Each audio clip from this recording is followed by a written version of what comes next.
Yo, Jun. Oh, it's not here. Hey, Ogon, I'm Sean Teuton. I'm a professor of English and director of the Indigenous Studies program here at the University of Arkansas. And I just spoke some Cherokee. You might know that we have finally hired an instructor in Cherokee language. Well, I said that moment ago, I said, hello, how are you? I gave my name, Ogon. And my name is something I received many years ago when I was first becoming a member of the ceremonial grounds. I'm a citizen of the Cherokee Nation. I'm from the McGee and Cochran families, and I'm of the Wolf type. And usually, Native people tend to do that when they want to talk about themselves or when they acknowledge where they're from and the people they're thinking of when they speak. So, I'm very excited. I can't, this is like I'm living a dream right now. Our mission, when we established the Indigenous Studies program, our mission is right away centered on about 3 goals. The first one was to foster an environment here in our university community where folks can come to discover, examine, and appreciate the many cultures and traditions and values that reflect the contributions Indigenous people have made to our contemporary world and continue to make. Secondly, we were intent on developing leadership among Indigenous students, not only to enhance their academic success, but also to serve them when they return home to their communities. And last, we wish to, I would say, draw attention to and direct resources from the University of Arkansas to improve the lives of Indigenous people. Those are 3 big goals. And I have to say tonight that our new faculty member, Mr. Panther, Mr. Lawrence Panther, embodies all of those goals. He is a fluent first language speaker of the Cherokee language. And you all might know this, linguists will agree with me probably, when they say that language embodies worldview. So when any of us learn to speak a different language, we inhabit, at least for a time, another worldview. That's what I mean when I'm talking about getting all of us to see the many contributions Native Americans have made in just the knowledge alone that Mr. Panther will deliver in the classroom. It's profound. Second of all, he is a leader in every sense of the word. He, in fact, ran for public office recently, and he was so kind to give me one of his campaign posters. The sign that goes in your yard, I have one in my backyard, it's still there. So he models leadership for our students. And then last of all, that bit about focusing attention and directing resources, that's real. Native people, Native nations, about an hour west of here, sometimes are not always present in our minds. And it's our hope, the faculty, the students, the staff, that we would make better inroads and connections with Native nations just to the west of us, and of course to the south and all over the place, and of course with Native communities here in Arkansas. So I'm very hopeful and excited that in bringing Mr. Panther here, we've been able to do that. It's a long struggle. The first thing we did when we established the program, we said we need an Indigenous language teacher. And we searched. I did my part searching Cherokee Nation, talking to people anyone who would listen. And then I fell upon a piece of news in the Cherokee Phoenix, the newspaper, that a man named Mr. Panther was going to be teaching a Cherokee language class in West Siloam at the casino. So this is a few years ago, I would get in my car in the evening, race over there, and don't tell anyone this, but I was looking at my flashcards while driving. And it just to be in his class.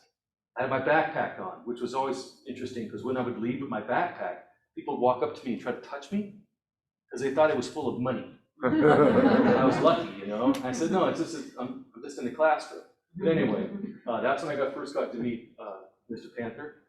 And then a few years after that, we finally reconnected, and I said, "You've got to come work for us. You've got to come to the University of Arkansas." And so he did a short interview. Everyone was thrilled with him, and here he is. And now we hope we can keep him. That's our great hope. Okay. So I just want to say how happy I am to see all of you here. How happy I am to allowed to stand up here with Mr. Panther. And welcome. We're hoping tonight we get to know Mr. Panther and maybe hear a few stories. He tells a lot of great stories in the classroom. And now I would like to introduce my student and the head of Native American Student Association, Jamie Black. She's a Cherokee Nation citizen.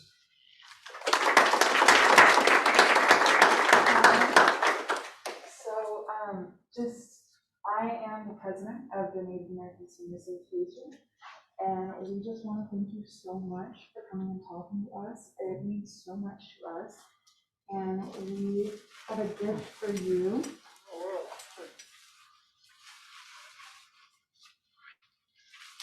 It's a blanket. Very good.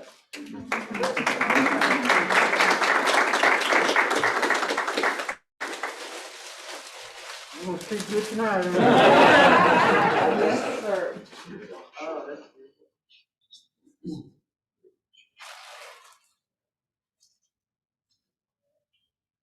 Hey.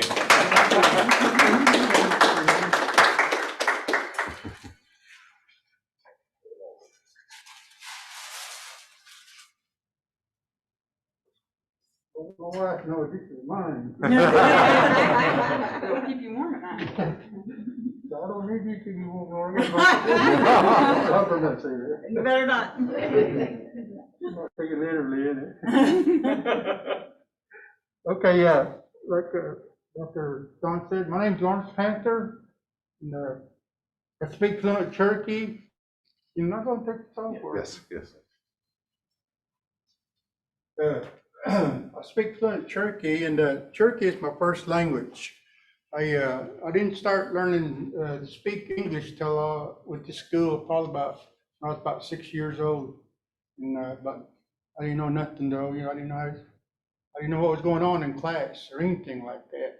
And it's a different world. It's kind of like if you were put in if you were put in a Cherokee home, everybody spoke Cherokee. You had no idea what's going on. And that's the way it's kind of with me. And I didn't understand any English at all, hardly. Probably the only thing I knew how to say in English was just mom and dad. It's probably because my older brothers went to school. They probably asked them, "Who's your mom? Who's your dad?"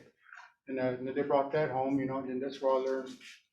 I never did call my dad Edoadan. That means father in Cherokee, and Ag is mother in Cherokee. And I never did call him that. I always just called them mom and dad. So that's only two English words I really knew, growing up. But I'm originally from Kenwood, Oklahoma. It's way out in the woods in a little community. And we lived there on top of a hill. And we didn't have no running water or electricity or anything like that, but I don't never ever consider us poor, we always had things, we had garden and had a few animals and stuff like that, and our swimming holes down below the hill down there, and that was our source, our water, drinking. My older brothers and sisters would go down there and get water, bring it back up the hill, and I was too young to do that, but I'd walk with them. They'd go down there to get some water, stuff like that. And that creek down there was our food source too. Where we'd fish down there, or we'd go look for crawdads and stuff like that, and they're bathed.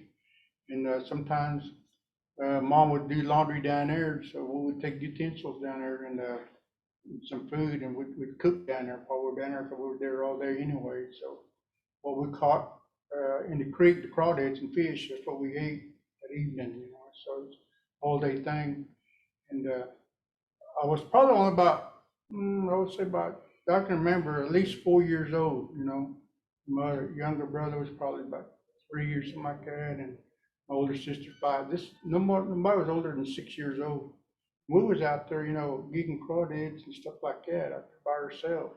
Stuff like that. And you never hear anything like that nowadays. You'd go,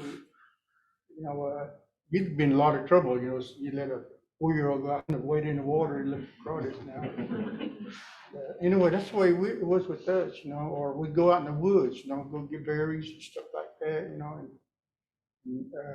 we, it's just something like a simple life, I didn't know any better, and there was a few, people, I'll just say white people that lived in the community.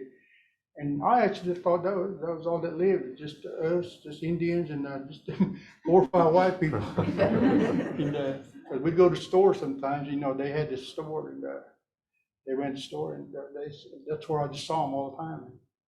And also too, something the white people that lived there in the Kennewood community, they could speak Cherokee also, pretty fluently also, because that's what they were around all the time, around Cherokee people.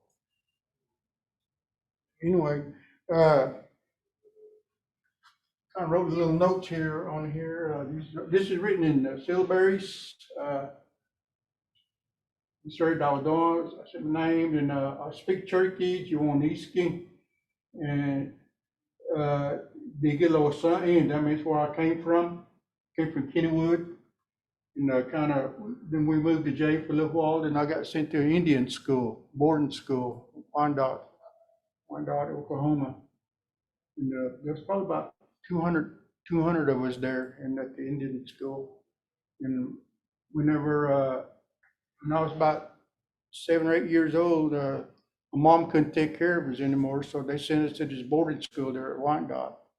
And I still couldn't hardly speak English that well. So then when I got to the Indian school there, that's where I got immersed into English because these other Indian kids could already speak English. But I didn't know what they were saying. I still didn't quite understand English. One time this boy made me cry, and then this other boy come over there and he asked me, did it hurt your feelings? I just said, yeah. I didn't know what that meant. So then later on I found out that, it was, to hurt somebody's feelings and, something like that, just, make somebody sad, stuff like that. So I learned a lot of stuff, just by, just by seeing things, people's emotions and stuff like that. Okay, that's what that means, the English word would relate to somebody's emotion, stuff like that. And there was I really don't know when, I really start picking it up better. Probably just by reading books, I guess. Once I figured out the alphabets, ABCs, in the reading part, I could read. I began to read. I read real well. They told me, hey, you read real well. So yeah, sure, Okay, but I didn't know what I read. I didn't. I read the book real well, but I had no idea what I read. So what you read? I said, I don't know. It's kind of like in Cherokee. If I wrote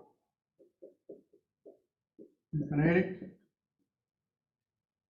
no, would you read that? Could you read that? Just the letters. Yeah, just read the whole thing if you can. Just do your best. Yeah. Okay. You know what that means? Okay. That's that's kind of like the way I was. I could read, but I didn't know what that means. This gentleman right here knows what it means. What's it mean? I'm hungry. Yeah. Agiyosiha.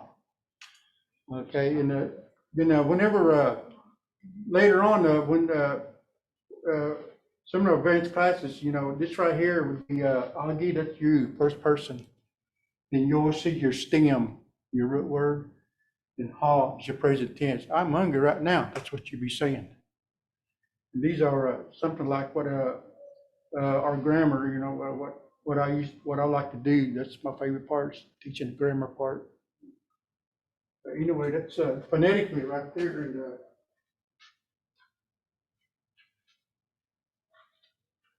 a lot of people, they can, like my high school students, they can read, but but they don't know what it means. And then, but I let them go ahead and learn how to read real well, then we'll go into that, into grammar.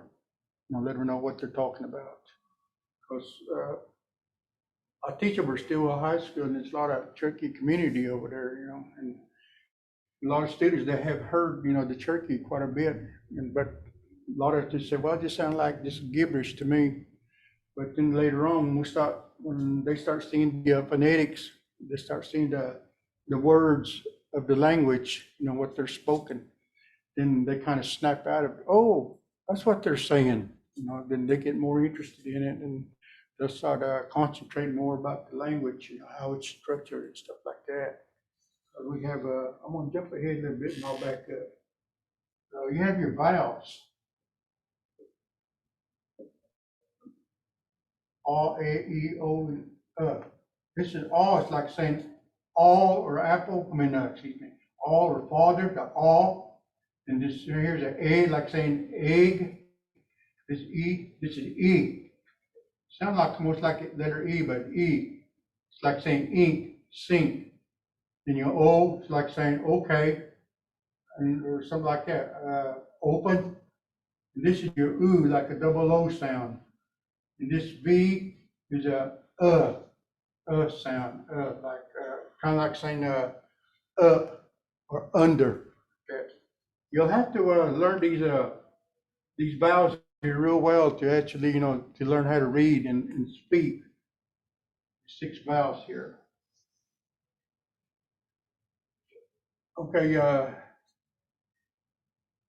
you were there before I went to school, okay? In Yonega. It's like you got the high end. I didn't hardly know how to speak English. And I went to the Indian boarding school. And when I went there, at the Indian boarding school, it went to 3rd to 8th grade. Then when I got 8th grade, I went to high school, went to another boarding school at Tahlequah, Sequoia High School.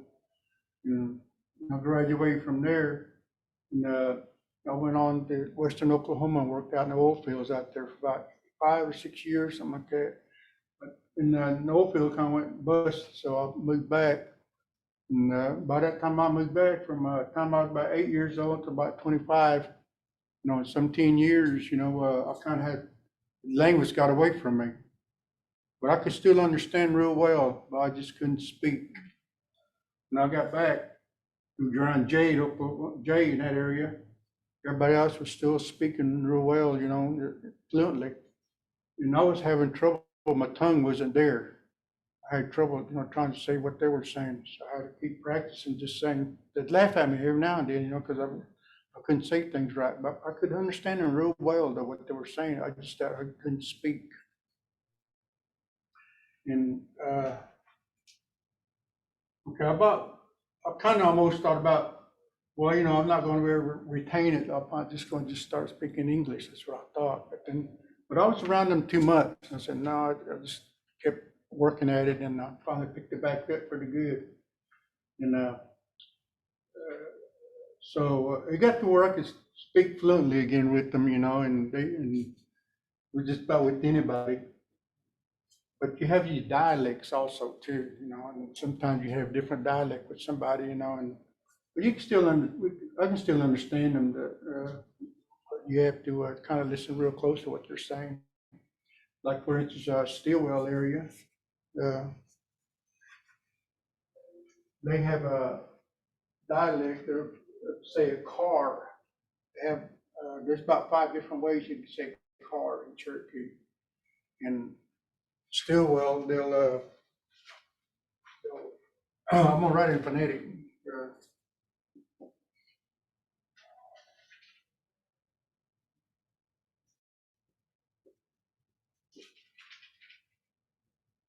Dictulena. That's what they call a car in Stillwell. Dictulena. Dictulena. And us, my area where I come from, we call it Dolela. That means a car also. This here, Dolela, that right there, it signifies like but anything with wheels, like Walmart cart or a wagon or a car itself, stuff like that. Anything with wheels, Dolela. And this one right here That's probably about one of the new words they use, fluently, is tulena for the car in that area. And I don't hardly ever hear anybody down Stillwell area saying this right here. I hear this all the time. Anyway, this right here, tulena, that right there, Cherokee is like a descriptive language. We describe a lot of things. For instance, this right here. Right there, this right here means something with big eyes, like a bullfrog or something like that. That's where that right there come from, had them headlights on a car. That's where the description right here comes from. And this is wheels here. See, and I'll talk about how a ball, like football or baseball or something like that, they'll call it a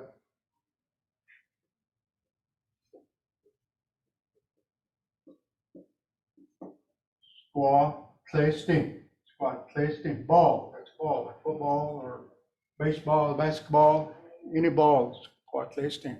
That right there, all that right there means to catch it. That's all it means. So actually, I just wonder, I don't think we actually have a word for a ball. Because the ball is just, that's what it's called, something to catch. It's just a description of what it is. Like football, football, they catch it, and baseball, they catch it, and stuff like that. That's what this right here is. So there's a lot of description, just like pepper. The sprinkle on your hamburgers or whatever, We don't have a word for pepper either. But we have words, just something that we sprinkle. But we have a word for salt though. And on the pepper word, it's called bicoyote. That right there, that means just to sprinkle. You can sprinkle anything else. Well, you can sprinkle salt, or you can sprinkle on them little cupcakes, the little bitty sugar little thing, whatever they call it. See, that could be same word as a description, because you're just sprinkling it.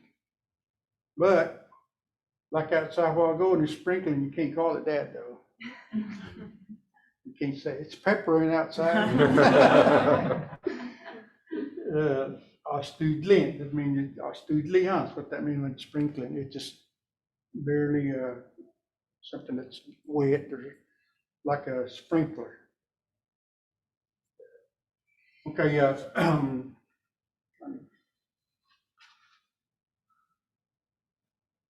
oh, anybody got any questions for it now, or anything? Anything I said, or any word you might want to, you heard, just wondering what, anything? Not yet? Okay. I always tell students or anybody, well, you got any questions, go ahead and ask me. But don't ask me hard questions. Okay, Stillwell High School, that's where I teach. I teach 9th through 12th grade there. I teach Cherokee 1 and Cherokee 2. I've been trying to go to the next level, but I don't think that'll ever happen. So I'll just leave it at that. But used to go, I go heavy on them on the syllabaries over there, and I'll start off with the phonetics, get them really good with the phonetics, the reading stuff like that. Then I'll have them what we call navigate, like say click dog, click dog. In the syllabary chart, I'll have them go look for this right here in the E column. The E column, they'll go down that E column. A, E, O, U, I'll have them go down this column right here, and they go to that G line. They'll find that. And there'll be this symbol right there, a Y. And here again, the E. They'll go back down again. They'll go to this TL. And there'll be a C. That's how I get them, I'll start them off with just on 2-letter syllables like that. Or like, say, cat, with something. Cat, with some, with W-E-S-A, with some. Okay, and they'll go right here, the A column right here. They'll go down that column right here, and they'll find a W, they'll go to the W line, right at the bottom. They'll find it, that WE, it'll look like this. Then the saw, look at the all column right here. Go to the S line, they'll find this right here. It'll look like an upside down A. So that's how I get them to, get them started. Sometimes I'll find 5 words, 2-letter words, and they'll learn those. So they're learning the animal name, and then they'll learn how to say it, and then what it is. And plus, if it's only 2 syllabary, or then 5 of those 5 words, there's 86 syllabaries. Should have brought some syllabaries. Sorry, guys. There's 86 of them. And maybe in about 10 minutes or so, whatever they study here, they have learned 10 of the 86. And these syllabaries are very hard to learn, very hard. They can sure get away from them. I have to practice with them every day, even though I know them syllabaries pretty good. Every now and then one will get away from me. It will happen to anybody. And there's a story I talk about sometimes. This guy was applying for a job in North Carolina, and he lived in California. And one of the requirements was that he had to know the syllabaries. Do you have a syllabary, Charlie? with you? Yeah, I just started. Pass it passing around and let them see Yeah. what I'm talking about. Yeah. Anyway, one of the requirements that he had to know them syllabaries, for that job. So I don't know what time he left California or which way he went, And during that flight from California and all the way to North Carolina, he had all these 86 memorized. I'll just say memorized. I don't know if he knew them, because if you do that, probably in about 2-3 days, you'd be lucky if you know about 10 or 15 out of 86. Overnight, they'll fade away from you. And it's pretty demanding to learn these, but then you have to practice with them every day, just about every day, to see something. The way I would practice sometimes was, you had your uppercase letters. You got about 20 of them, uppercase letters, A to Z. But they'll be like A, B, C, G, E, F, G, H, I, J, K, L, M, N, O, P, Q, R, S, T, U, V, W, X, Y, and Z. Those are your syllabaries, alphabet. And this is what we use in syllabary chart. You'll see this, and you won't see this. Yeah. Yeah, gut. Yeah, I'm sorry. You'll see that, but you won't see egg. Or you won't see, you'll see the H. Or you won't see this I up here like that. Close to quaff, yeah. So you'll see this, not this. No O. You won't see no Q or S T, V W X. That's what's in that chart, what you're seeing, these right here. Syllabary chart. This is go, ya, tli, og, na, mi, gu, cho, tle, lu, tla, e, du, e. I don't think we do have this. The do, ya, yi, and no. Those are your syllabaries, uppercase. So you can see these around. One thing, like you go to Walmart. Sometimes they're on an uppercase. You got W right here. You got A. You got clay. You got the M, Lu, Go, A, and E. They'll look like this: law, go, clay, Lu, go, A, and E.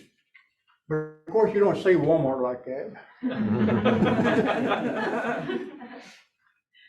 Indians, the natives, they'll say Walamadi. Walamadi, that's what they say. And usually Cherokees too, whenever, they always put the E at the end of a person's name. Like let's say, there's somebody comes looking for Sean. Shawnee, where is Sean? Or if there's somebody named George, Georgie, or just any name. They always put that E in there. I don't know why they do that, but they do it, you know.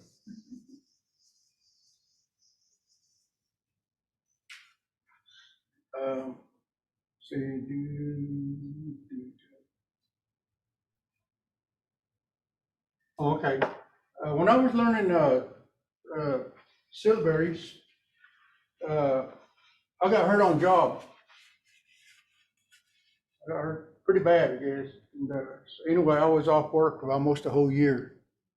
And one day, me and my son was walking, and I believe it happened to be in the graveyard. I don't know what we was doing there. Anyway, there was a sign there. He said, "Hey, Dad," he said, "look at that sign." He said, "You speak Cherokee." He said, "What's that sign say?" I looked at it, I had no idea what it said. And I thought, I'll tell you what, that's what I'm gonna do. I'm gonna learn how to read and write Cherokee. My mom and dad, they were really fluent. They were fluent speakers, and they could read and write, boy, just like that, you know. And I said, that's what I want to do. I'm gonna learn how to read and write. And at that time, I didn't know they had Cherokee classes anywhere. The only thing I had was just the Bible, Cherokee Bible, everything written all in Cherokee syllabaries like this. That's how I started learning, you know, and how to read and write. It took me a long time. Sometimes my wife and then we'd take her mom to the doctor, you know, and I would just sit out in the car and practice writing. And anyway, eventually I finally got to learn all them 86 of them. Then the next step was trying to put them together to read. Because usually when you read, you know, you're just gonna go, like if I learn how to read this, I'll be saying D, ga, li, no, ni, di, ski. You know, I'll just be reading just like a robot lock or just one at a time. But then later on, you start learning them pretty good. You can read it like a word. And kind of tell about the story about this boy, you know, was Kennywood. He was fluent, but he couldn't read very well. So it was all in circle reading, taking turns reading geography or something. You know, he had something about like many ships come through this harbor, and he read robotically, like many ships come. He gets stuck on word. The teacher say through the harbor. You know, he read like that, you know. And there was me and him and the boy named Jackie sit beside him. And as Amos was reading, he was reading like that, where he got help every now and then on a word. And anyway, we was reading paragraph at a time, and he was at the end of the paragraph. And when he got done with his paragraph, the teacher said, "Read, Jackie." And he was, "Read, Jackie." He thought he was still being helped.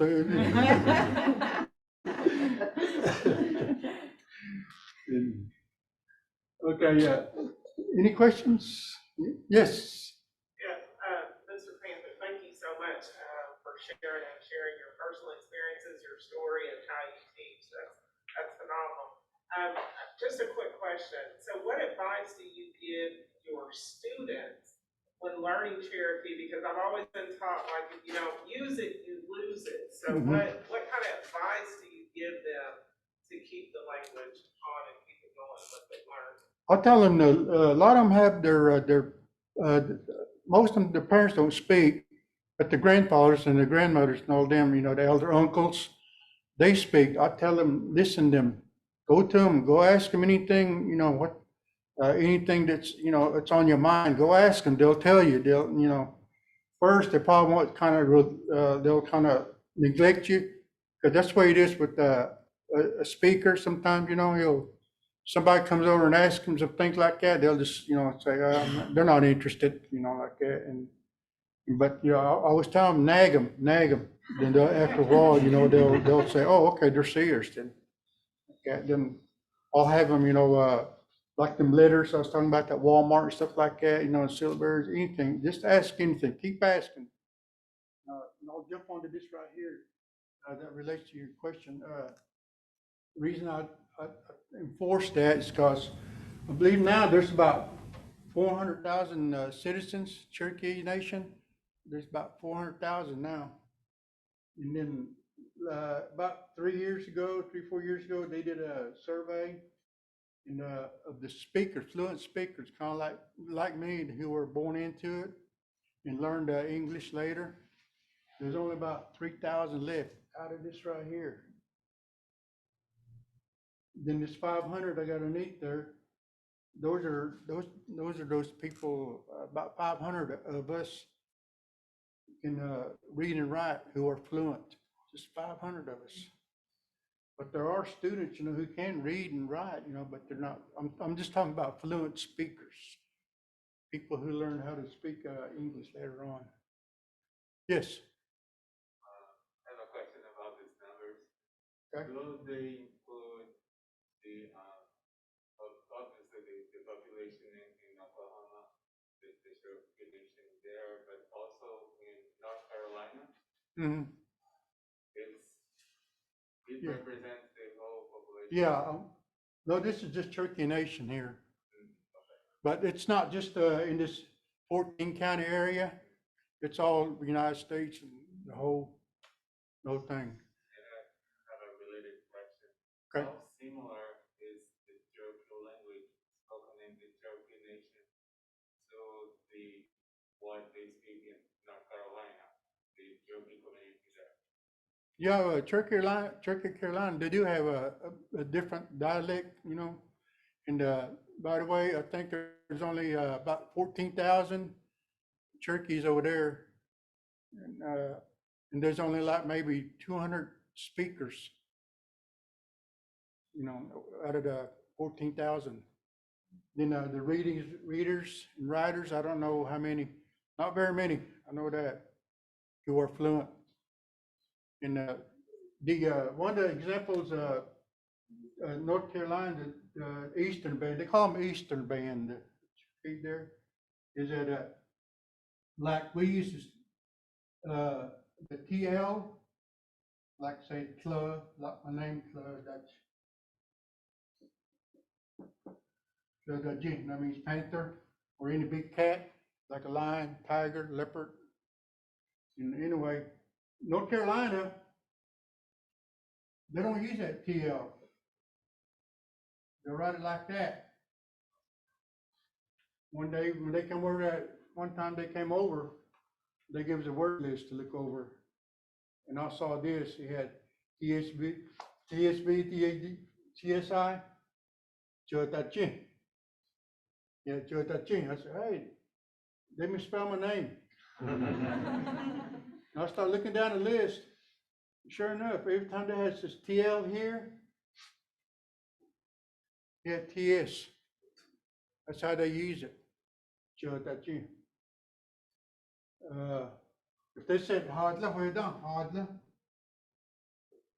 This is us. Hadla, where? Theirs was Ha. Hadja. It sounds funny, I haven't been around them that much, but just what I hear from them, that's this is common. That's their language. But they still use this though on their chart, TL. When you're saying your TL words here, there's a little trick to it. You want to put your tongue behind your top teeth. Cla, cla. There'll be a little puff of air to the side there. Cla, cla up there. And one of my favorite stories about that, I was teaching second graders at school one time. And I just came to this right here. I told them, put your teeth, put your teeth I mean, put your tongue behind your top teeth, that's what I was telling them. And about that time, I all had my back turned. About that time, simultaneously, when I turned around, they all said, but we don't have no top teeth. They were these 6 and 7-year-olds, you know. I said, oh, yeah.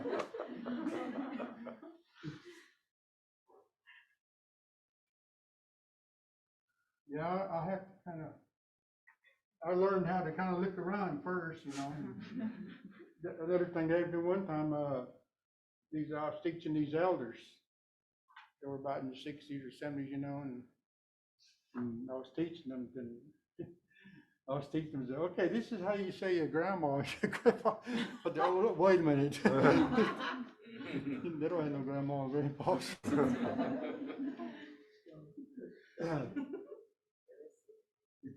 It's fun though, you know, teaching, you learn quite a bit out of it. One of the things, what happened to me when I was learning how to read was that I would be home by myself. My son, he went to school, my wife went to work, and I'd be home by myself all the time. And I was studying one time, sitting there at a coffee table, I was studying, and there was one verse there I was trying to read. It would take me about 10 minutes to read. It was just hard. I couldn't hardly read. I was practicing.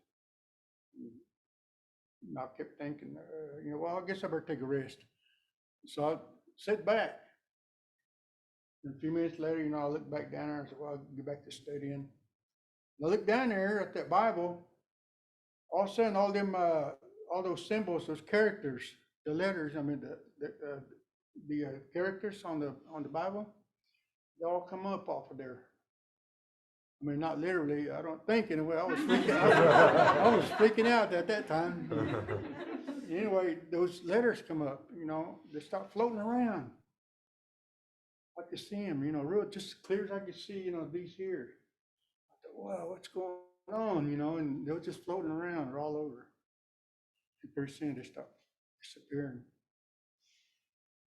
Well, I don't know what happened. So I started back to my study. I could start reading that Bible. I said, whoa. And I randomly flipped pages around, see what was going on. And I could read. I go back to the front. I could read. After that, I could start reading more fluently. I don't know what happened. I guess it's just that time for me to read, I guess. It's awesome, though. I was freaking out, though. Well, I didn't know what was going on.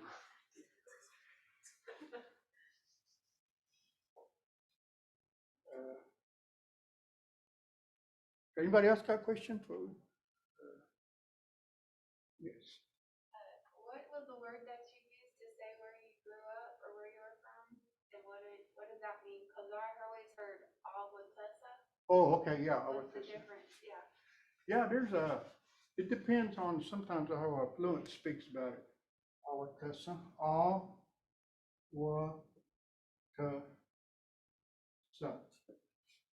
Okay, Awatessa. Okay. Where I grew up. Awatessa. It's growing up. It's like this right here can be like a tree or anything. Tassa. It grew. Tassa. That's what that means, where you grew up, or some of us say,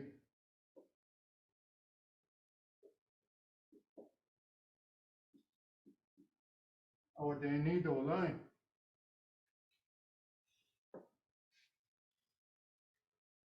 It's the same thing where you grew up. So, like, oh, they need to learn. That's where I grew up around there. Kind of like saying my old stomping grounds, I guess, just right here. And this right here just literally saying that where I grew up. Oh, that's that.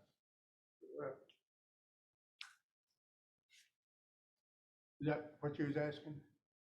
Is that the word that you used when you were talking about kinwood? Yeah, usually, this is the one I usually use, but, a fluent speaker, they, once you say something like that, they know everything, like, I always thought that, we just kind of read our minds, each other's minds when we're speaking to each other. We just seem like know what we're going to say and stuff like that. It's just real smooth, smooth conversation, just on and on. And awadana, this right here, awadana. This means to be born. Awadana. Awadana. Like me, I was born in Claremore, the Indian Hospital, Awadana. And also too, that means I got my lunch. I have lunch. Awadana. Depends how you say it. Awadana. I got my lunch with me. Awadana. Awadana. That's why I was born. Awadana. And, one time they was talking about this Indian guy, Cherokee guy, married a white lady, and she was telling him she's leaving for work. She said, "Okay, bye, sugar." That's what she told that guy. Then in the evening, when he came home, he had brought back 5 pounds of sugar.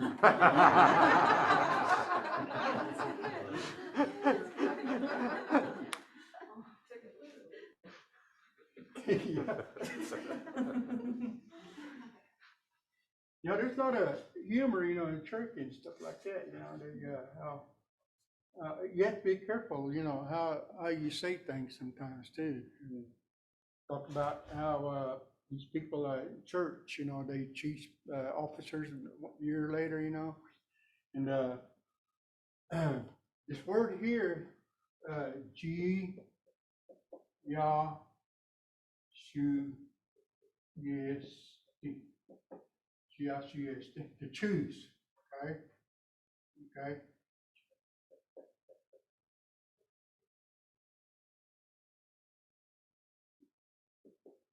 Okay, see how they look? About right here is the only thing different. The Y, G-I-C-S, G-I-C-S. This fluent woman was in a church. She nominated somebody for the office position in church. In front of everybody, like I said, there's about like us, I guess, here. Anyway, she got mixed up. This right here means to choose, G-I-C-S-T. And this is what she said, so-and-so, I want the so-and-so, G-I-C-S-T. And this right here means pull her pants off. That's what she said in church. But she got mixed up. She said it wrong. What her name was, I don't want to say the name. Somebody's name might be in here. Anyway, that's what she said. She got mixed up. We get these stories all the time. And the language is like saying God do. Yeah, God do, and you just said other word spelled the same. God do and God do. God do. In linguistics, when they do like that, they'll put the extra A in there. For bread, God do. Bread, God do. God do above. God do. God do. They're spelled the same. Even syllabary is spelled the same. God do. God do. This is yes. God do.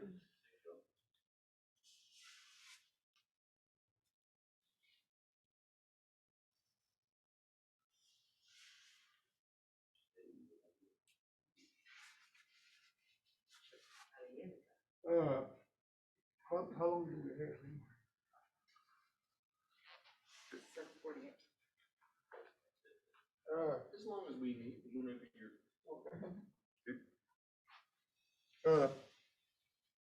I'm going to kind of move on. Anybody else want to know about my childhood days or something like that? We used to, we didn't have no toys or anything, so we had to use imagination. We had tires for cars.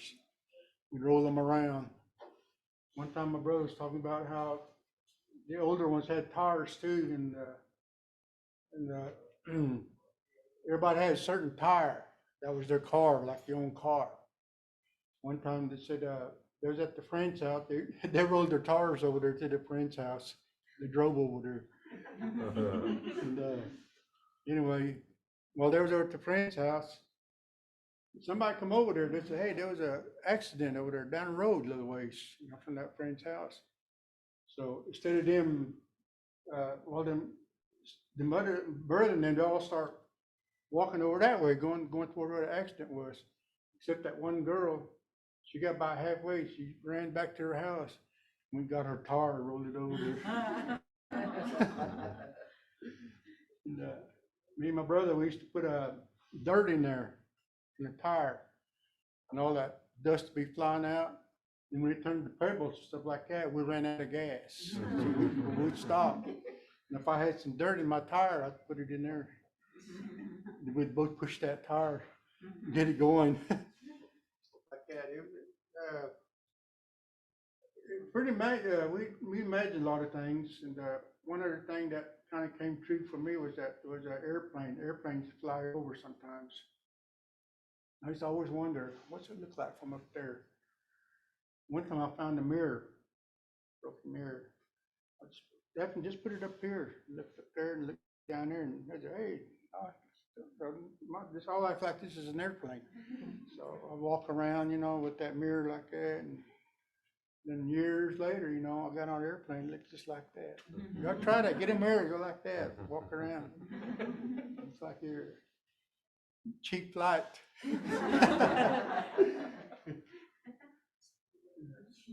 Okay, I'm gonna go ahead and kind of do a little bit of conjugation. Conjugation with some words, stem. These here, I'm gonna write these here are Indian suffixes, OE,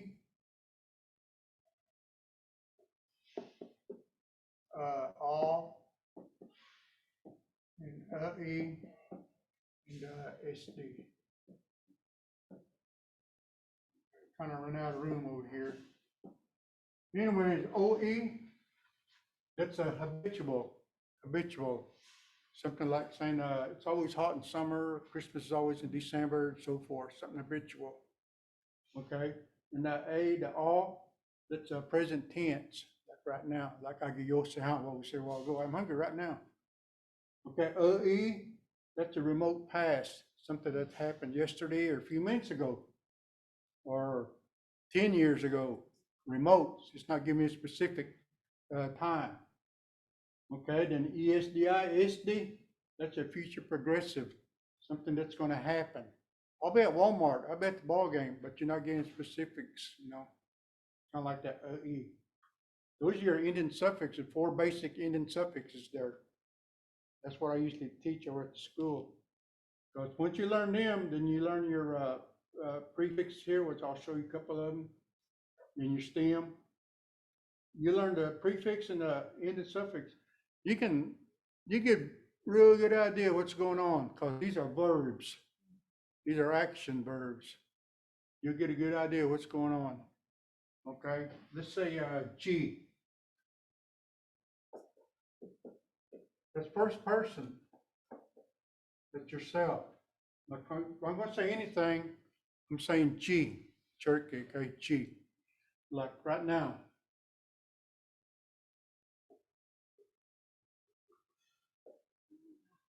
Warning, talk, speak, warning, she warning. Okay, I am talking. Okay, I'm talking. Okay, the Indian suffixes, remember what I said about the OE? She warning, whole in, habitual. I'm always talking. I'm always talking. She warning, whole in. Okay, then the all, present tense. She warning, I'm speaking right now. She warning, I was talking yesterday. Past tense. ESDI, tomorrow in class, I'll be talking. Jiwani Hesti. I'll be talking tomorrow. Jiwani Hesti. Those are your 4 basic Indian suffixes. That's what I teach them over there. But there's more. You got your imperatives and all those other 2. Then You know, that's pretty basic, right? And you understand how that works right there? G, okay, let's say, Steve, it's DI. Okay, that's, what they call a dual in Cherokee. It's actually in English, that'd be a plural. That means two people, Steve. Steve means two people, dual, just only two people. You two, that's all, nobody else. This right here can go here and this four right there. Let's say, yeah, Steve one, home in. You two talk all the time. Steve one, you two are talking. Steve one, y'all two were talking. Steve one, hasty, you two will be talking. See how it works? Okay. Okay, let's put a stay link. Let's add something else. This is to help. The root word for help, okay? You can still use this to here, those four. I am helping, always help them. Geez, daily home in. Geez, daily I'm helping them. Geez, daily in. I was helping. Geez, daily hasty. I will be helping. Same thing right here, Steve, too. Steve, Steve daily Present tense, Steve daily home in. You two always help them. Steve daily in. You two were helping them. Steve daily hasty. You two will be helping them. These are just simple conjugations. And, your root word, once you find your root word, you know, in action, you know, action verbs, you know, they'll fit right in there real neat. And, I probably got about 400 of these here. And, hopefully, soon we get enough time, me and Sean will start creating something with this here, perhaps write a book or something like that. It'd be just real easy, you know, just go right into it. And, there's about 20, well, actually all 40, there's 40 different prefixes. Yes. So, curious, are you finding that the diversity of your classes, or the folks that are taking Cherokee, is it starting to change, like, say, in West Island where you teach, it's a lot of, is it non-natives that you're teaching? Yeah, it's open to anybody, yeah. Yeah, Mhm. and so your class makeup, would you say you have more natives that you're teaching or non-natives that you're teaching? Usually it's a good diversity, anybody, you know, just usually some more than the others, something like that. But, you know, in high school though, it's usually mostly Native Americans in there. I might have about 20 in there, and usually about 17 of them are Cherokee students. I had this student last year. She came into class. As soon as she walked in class, she said, "Mr. Panther, I don't know anything about Cherokee. I'm just a blonde-headed, blue-eyed white girl." That's what she told me. And I said, "Well, just stay in here, then you'll learn." So, and by Christmas, she knew most of her syllabaries. By the end of the year, she could read and write Cherokee. And I would, once they learned their syllabaries and their phonetics, I used to just sit back and I would just dictate to them, you know, anything. They write it out in syllabaries. I'd say, read it back to me. They would read it. That's how I would practice with them. That's what you guys are going to be doing later. So that's a good question, yeah. Anybody else? I'll do a couple more. This right here, you can say he, or you can say any. Okay, same thing right here. These two right here, you can go with this right here. You can say all them right there. This is second person, you, he. I'm talking to somebody right there. By saying he, stay home, you're always helping them. Or he, stay la, help him. Or you are helping them. He, stay home, you were helping them. He, stay him, be helping them. So this right here can work. In any, this is 3 or more. 2 or more. 2 or more people, any. Like Sean and I. Any Staley home, we're always helping them. Any Staley home, we are helping them. Any Staley Hastings, we will be helping them. Okay. So there's a chart. This is set A. These are the verbs, action verbs here. That's what I'm saying. While ago, what I said while ago is Steve Staley, huh? That's a verb, right? You're helping, you're doing something. Okay? If you knew what this right here was, Steve, do, to, and if you know what this right here was, it's almost saying, never mind this. I know there's something going on. It's a verb. This can, I always tell students, this can come later. Learn these here. He, second person, and past tense, or what's going to happen. Whatever you want to do. These here are verbs. So, easy for me to say, but they're pretty, once you get used to it, get the hang of it, they're pretty easy, just like right now. It's just a matter of practice. And that's, I had a hard time learning these here. They say fluent speakers, they have a hard time learning grammar, written grammar, because they're so used to talking. And I find that very true. They are, there's sometimes they'll confront me with this, say, no, you're talking a different language, you're changing things. I say, no, this is how you speak. This is how you're seeing how it's written, how you speak.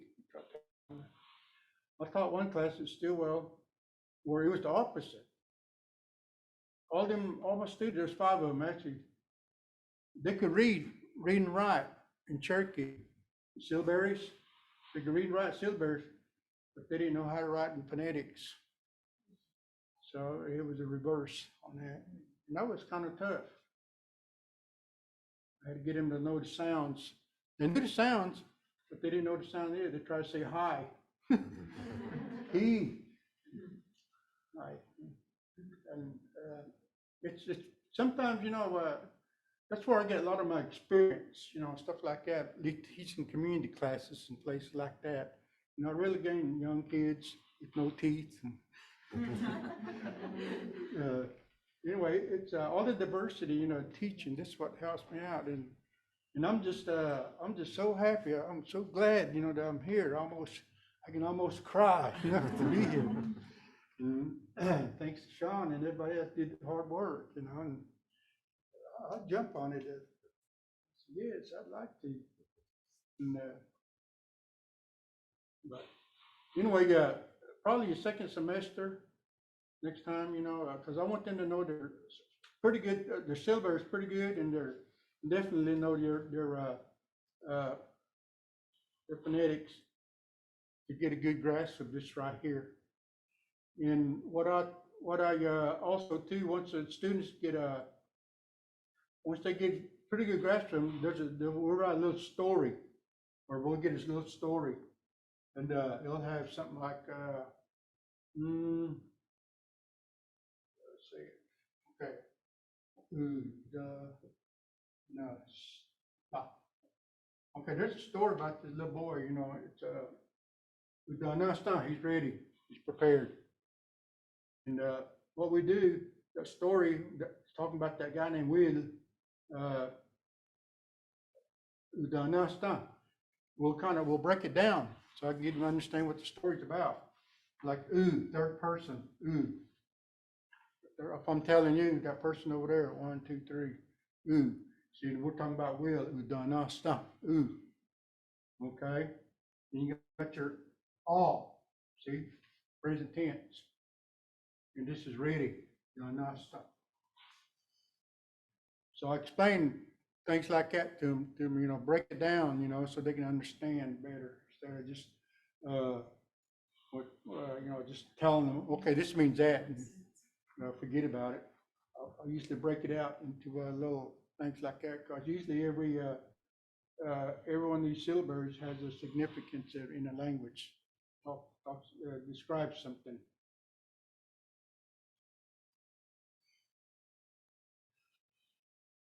And, another one other word, ul, su, we don't. Okay, that means color.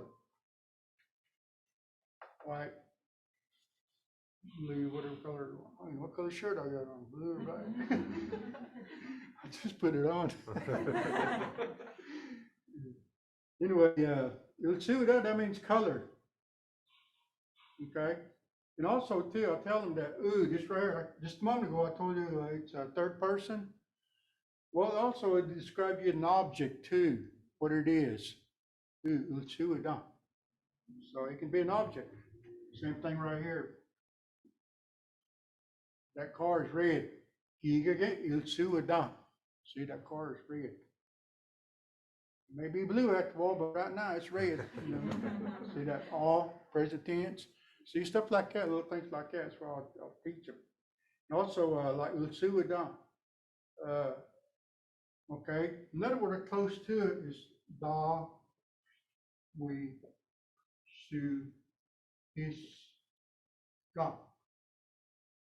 He is painting or coloring. Like a kid might be, a student might be, a young child might be painting, with crayons.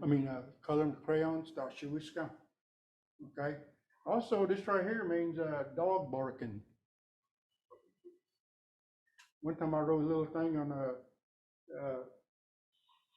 Facebook. I don't know if anybody read it or not, but anyway, this right here came across. And I wrote on there, the dog been barking all day. Like he was. I put it in tenses like he'd been coloring, and he'd been kind of like saying he'd been barking all day and he's coloring all day. Now he's painted the day into dark, nighttime, painted it black. Yeah. That's why I use that word there for it. Okay, anybody got any question? I can transliterate a name to whoever. Oh, no, it ain't working very good.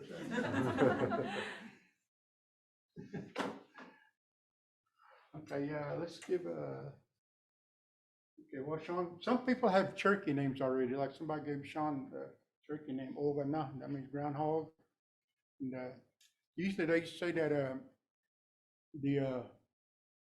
when babies, they give them names and they get sick. If they pass through it though, get well, they would change their names to a different Cherokee name.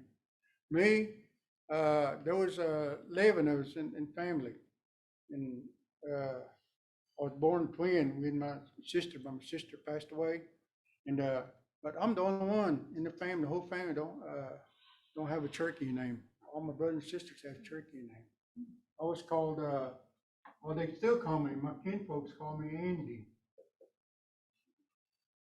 I came from born twin. I came from my aunt gave us dolls, Raggedy Ann and Andy.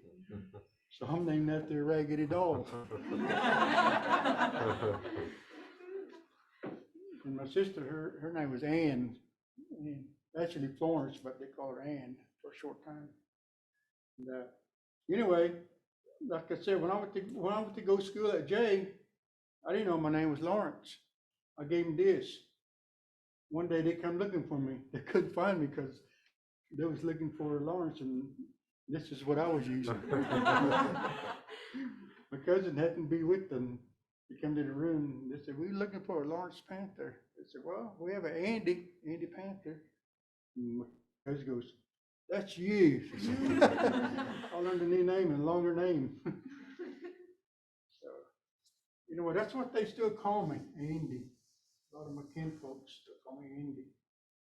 And, whenever I graduated from Northeastern on my diploma, I had to put Lawrence Andy Panther on there. Mm-hmm. So it's on there. Okay, the names. Okay, who wants? What was your name again? Jamie. Jamie.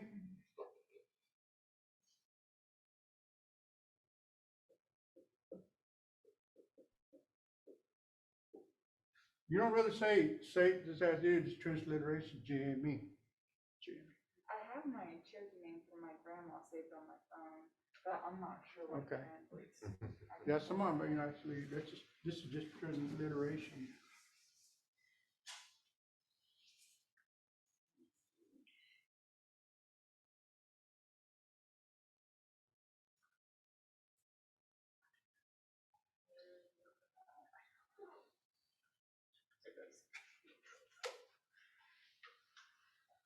This top one's fine. Oh, get my glasses on. Did you get my glasses? Yeah. Never said eyeballs. Oh, look good. I'll tell y'all that here in a minute. Don't see well, is there? Janie? Okay. Janie, your name Janie though? Jamie, and then it was the second part, I don't know how to say it.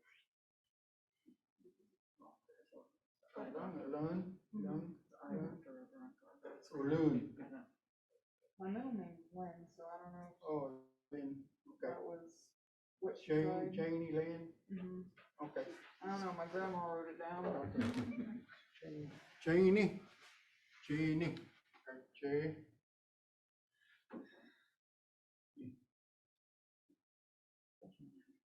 And Lynn, Mhm. that's what it look like. Janie Lynn, this would be drop vowel here. Janie Lynn, it'll look like this, L-I-N-I. You don't hear that. Anybody else?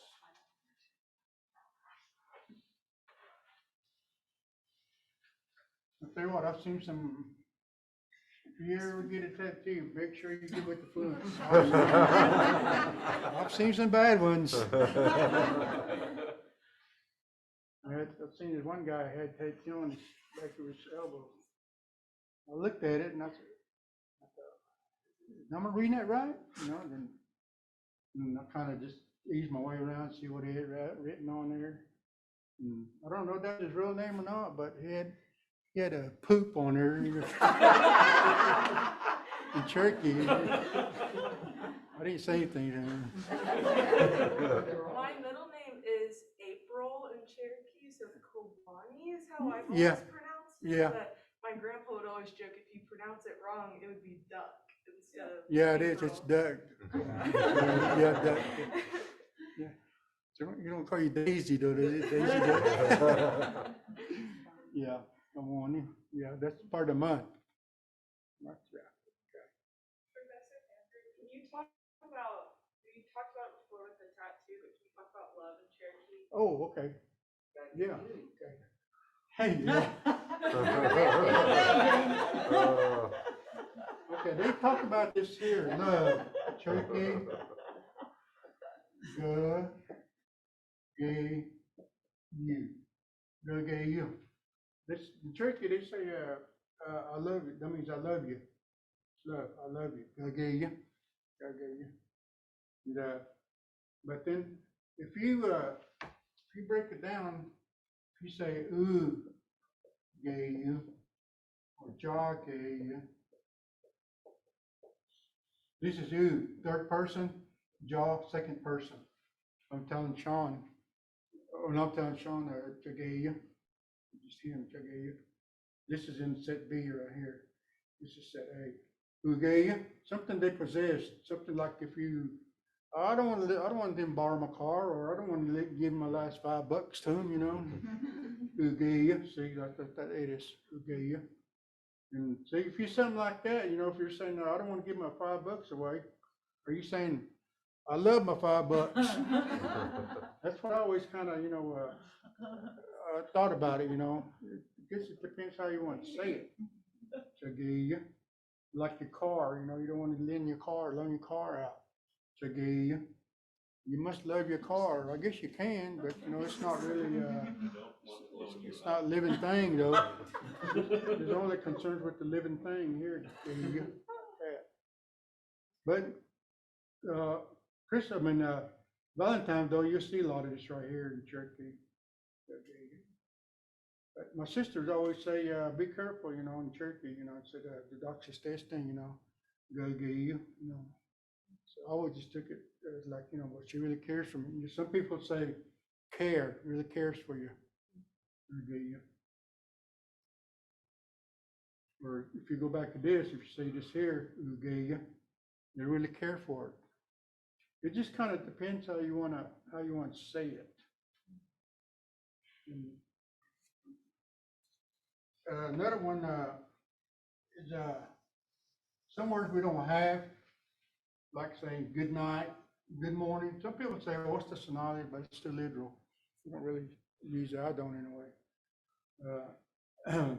Good night, you know, we don't have that, you know, and or good morning, and some words, you know, like let's see.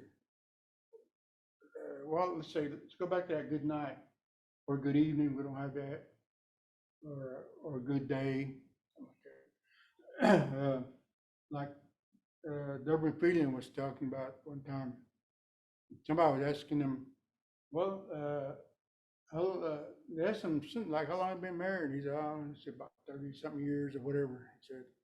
He said, well, how about at nighttime when you tell your wife, do you tell her good night in Cherokee? He said, no. We don't say anything like that in Cherokee. And that person said, well, what do you say when you go to bed? He said, nothing. I just go to bed, he said. Wake up in the morning, show. That's what he said. He said, I would say that, I just go to bed, he said. So I'll copy him after about 30 years with my wife, or 31 actually, so I just go to bed too. You know? And see her in the morning, show. Like you'll see. Anyway, things like that, you know, in Cherokee, you know, just, you know, like goodbye. All right. Until we see each other again. All right,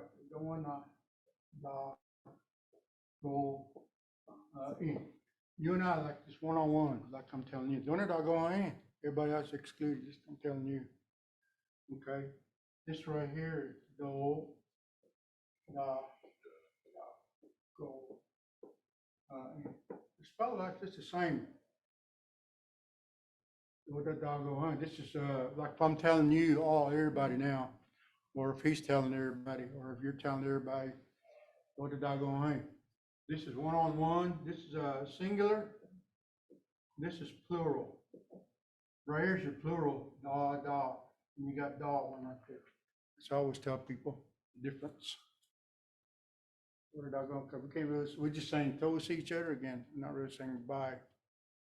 Because I think in English, you say goodbye, you're really saying, I was telling students, I said, in Cherokee, you saying till we see each other again, or till we all see each other again.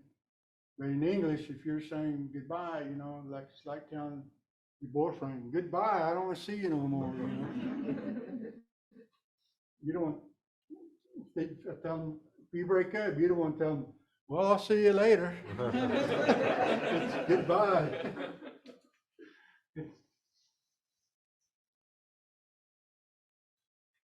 Okay, well, I said I don't look good because Cherokee's like the kind of kid with herself also. I was telling a story about this Indian guy. He had a horse. He'd feed it every day by the fence. And this white guy would come by, stop. Hey, you want to sell that horse? No, you don't look good. That guy looks over that horse. Well, it looks fine to me. You don't want to sell it good. No, it don't look good. Guy drives off. Then about a week later or so, he drives by again and he sees that guy feeding that horse again. He said, hey, you sure you don't want to sell that horse? And then the guy said, no, you don't look good. The guy looks it over and says, yeah, you look pretty good to me. You don't want to sell it, huh? He goes, no, you don't look good. So he drives off. And about the third time he drives, he come back up there and sees that Indian guy feeding that horse. And he said, sure you don't want to sell the horse? And the Indian guy said, okay, I'll sell it to you. So that guy buys that horse off of him. Then about 2-3 weeks later, he sees an Indian guy in town. He goes, hey, that horse you sold me. He said, no, I hooked them up to the ply. Boy, he just went through the fence and through my wife's flowers and yard, just tore everything up. And the Indian guy said, and the guy said, oh, that horse, it's blind. And like that. And the Indian guy said, I told you, he don't look good. I mean, like I said, I don't know. Cherokee was real funny. Cherokee, when they talk about things like that, it's funny, you know. And they're talking about this Indian guy was sitting on the bench one time, and it's called a trading post at Jay. By Jay, about 7 miles west of there. The Indian guy was sitting there, and these people pulled up. They asked the Indian guy, "Hey, how to get to Jay from here?" The Indian guy said, "Well, sometimes I walk, sometimes I catch a ride." Okay, I'm on a funny business now. This old Indian guy walks in the cafe and orders some eggs, and that waitress asked him, said, "Well, sir, how you like your eggs?" Well, the Indian guy looked up in the ceiling, thought about it. He said, "I really like them." Okay, that was my finale.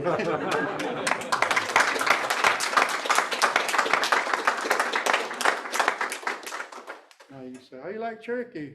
I really like it. Thank you very much. And like I said, I'm just so blessed to, come to work here, It just feels like surreal every time I think about it, especially at a major university, it's just go Hogs. I'm a Hog man.